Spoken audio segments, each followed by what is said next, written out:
is when your parents ask you to do something that is wrong. So ang obedience sa magulang, sorry mga magulang ha, is not absolute.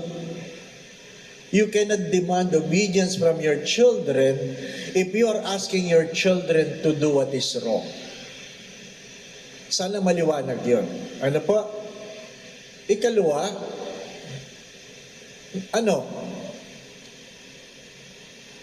sinabi po sa mga pagbasa, pag mag-aasawa ka, iwanan mo ang iyong ama at ina.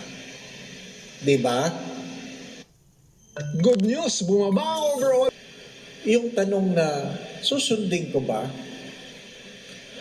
Doon sa mga gustong mag-asawa, maghanap kayo ng bahay. Huwag kayong titira sa inyong biyanan. Bakit?